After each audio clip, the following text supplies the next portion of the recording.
जी अस्सलाम वालेकुम की हाल ने दोस्तों वीर का ठीक हो। अज बारिश ने अखीर कर छी है। सब तो पहले तो न्याणे चेक करो जी। अज न्याणे लैन आए बालन ठीक है। भलवान भी बड़ा शकीन है कुत्तियां का। चिट्टी शलवार पाई है ना। चाचू मैं बच्चा ले आवा। चाचू ये गलटरिया ना कहना गलटरिया। मैं कहा हाँ ये गलटरिया ही है। थोड़ी सैटिंग भी चेंज की हुई है उपर बारिश की वजह नाल बालन की वजह नाल ना हो रही सी चेंजिंग होती अपनी बारिश की वजह नाल छत हो रही सी ना बालन कट्ठा होया पिया सारा। सुबह लाया सीगा बालन ते हुण जे असीं इत्थे बालन बालदे ने। भलवान राजी है दिहाड़ी लंघ जू तेरी हैं सौखी लंघ जू कहंदा दिहाड़ी।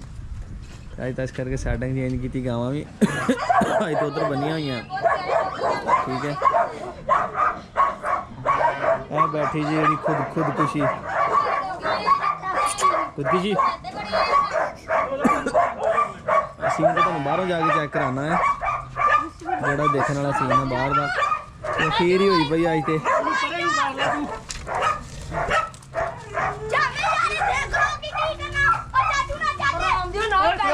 आराम ना कुछ नहीं कहने लगे तुहानूं कुछ नहीं कहने लगे। ऐ नहीं छाल मार जो कंध दल दी। बाहरला प्लाट इधर बाहरला प्लाट भी दिखाना है तुहानूं दोस्तों भी पानी में भरिया गया सारा। यानी जिन्ना भी सारे बागे का पानी है ना साढ़े इकट्ठा हो गया।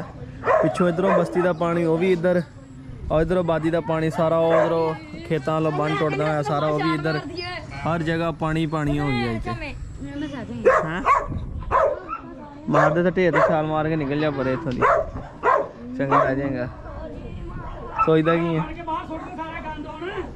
चल चक लो लाओ लकड़ियां लुकड़ियां इकट्ठियां कर ला फोड़े ने इकट्ठियां कर ला छड़ के तो रक्षा कराने रक्षा चढ़ के आने देने फोड़े ने इकट्ठियां कर ला। चला मैं आजा मैं चला आजा वो डेगना नहीं आजा आजा आजा भज गया आजा हट जा रोकी नहीं हट जा नंग जो यार और टैड कीता चल तुसी नहीं आना बाहर तुसी ड्रामे करने हैं। को चिकड़ी हुई पई यार शायद लैके काते जाऊंगी हुण हैं साइकिल ते हैगा कौन है ए तू मैं तू आ रहा एडा सोहना बागेले च तू ही है। लो जी इन्होंने पंड बन ली है। शौक शिकार तो बाकी काम तो चलते रहने। तुहानूं अज मौसम के हाल दिखावां साडे फैसलाबाद दे विच बारिश ने जिहड़े तोने लाए जनाब। अज 26 तरीक आ अज मेरे ख्याल 26 तरीक आ सोमवार का दिन अज उन्होंने समात भी चल रही सी चोरां दी। अच्छा है वेखो तुसीं उन्हें छड्डो इन्नी क बारिश पई ना। कल राती जी वीडियो बनाई सी उदों भी बारिश पई उन तो बाद जी सुबह अज पई ना 4 बजे इन्नी क खीर हो गई है।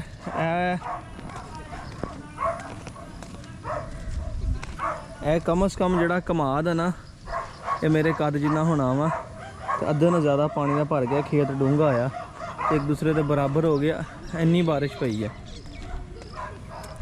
सारा जो रोड के उत्ते परे बागे वाले दे पानी सीगा उधर दी घूमदा आ फार्म आ कलोनी की कंध नाल दी उधर सड़क ते पानी खड़ा सी उत्थों बन टुटिया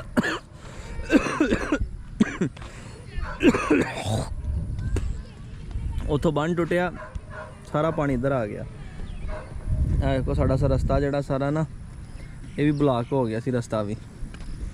तो मैं सोचदा अल्लाह माफ़ी तो कराची के लोगों का की हाल होंदा होना। चलो साडा तो फिर भी थोड़ा बहुता ही है ना मोटरसाइकिल भी लंघ जाता आया बंदा उतर के पैदल भी गुजर जाता आया कोई एडा मुश्किल नहीं है। शुक्र अल्लाह का बाकी निज़ाम भी चल रहे हैं। मगर यही जगह जिथे मैं इन्हों वाक कराना ना इतने वीडियो शीडियो बनाने देख लो। अज इस तरह लग रहा कि जिस तरह एक नहर का मंजर पेश हो रहा। हाफजाबाद चल जाओ ना हाफजाबाद इदा होंगे एक नहर नाल एक पुल को दूसरी नहर फिर तीसरी नहर यकीन करो वो मंजर पेश हो रहा जे। और जिथे बच्चों की साइकिल खड़ी है उत्थे तक पानी आ देखो जो रास्ता है सारा बंद होया पिया। चलो शौक तो मैं क्या एक साइड पर रह जाएंगे ना। तुसीं पहले बारिश के हालात देखो तो बारिश ने बरले के शुक्र है अल्लाह दा, अल्लाह दी रहमत आ।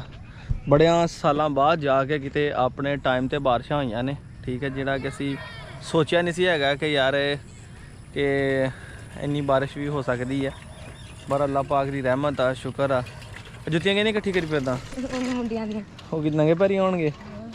ध्यान ना जाई, ध्यान नाल। चलो उतर के नंगाउणी पैनी काका।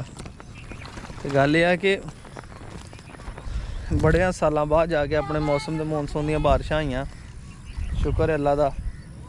एक दफ़ा मौसम दी ते वेलो टैंपरेचर कित्थे दा कित्थे आ गया। बहरहाल हर हाल च रब दा शुक्र ही करना चाहिदा आ।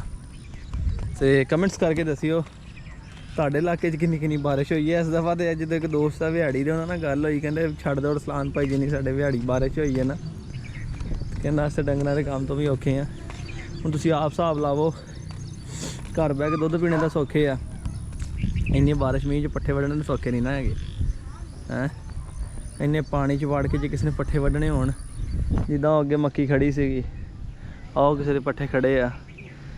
चलो साढ़े दाई दी दिहाड़ी दे हैगे, जिस ते कोई तूड़ी वंड पा लांगे, जिन्हां पट्ठे वड्ढ के लियाने सौखा तो नहीं ना इन्नी अपना पानी च वड़ के तो पट्ठे वड्ढने, बहुत मुश्किल तो बहुत टफ जॉब हैगी है। तो इस नाल आपां अपने यूट्यूब सैशन की भी गल करिए, जिस तरह के कुछ दोस्त वीरां ने बड़ा ज़्यादा इंटरस्ट जाहिर किया सीगा। कल मेरे को बैटरी लाउन सी, मैं तुहानूं समझा नहीं सकिया। तो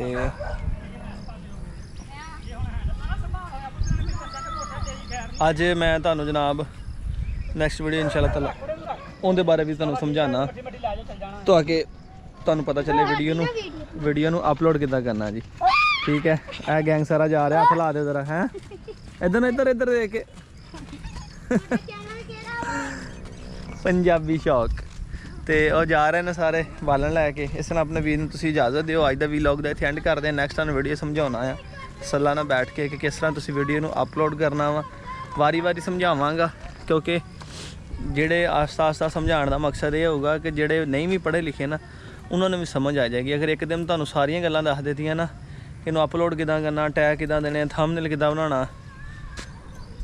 थंबनेल कहंदे जिहड़ी सामने फोटो लगदी है, सामने जो तुसीं यूट्यूब खोलदे सामने वेखदे नहीं ना, कुछ ना कोई लिखिया होंदा। तो मैं लिखिया होंदा जी, मिसाल अज दी वीडियो तो मैं लिखांगा कि देखिए बारिश में बच्चे लकड़ियाँ लेके जा रहे हैं, मेहनत कर रहे हैं। इस तरह मतलब कोई भी तुसीं गल लिखनी है ना जिहदे बारे तुहानूं पता लगे इस वीडियो दे विच यह चीज़ हैगी है, तो उहदे लिए वो किदां लिखनी है वो भी तुहानूं दसांगा सारा।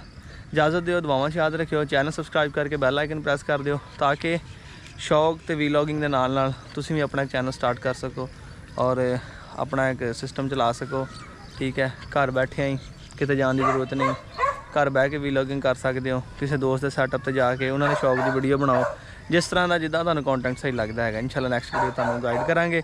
अपने वीर असलान नूं इजाजत दिओ, दुआवां याद रखिओ, फिर अल्लाह हाफिज़।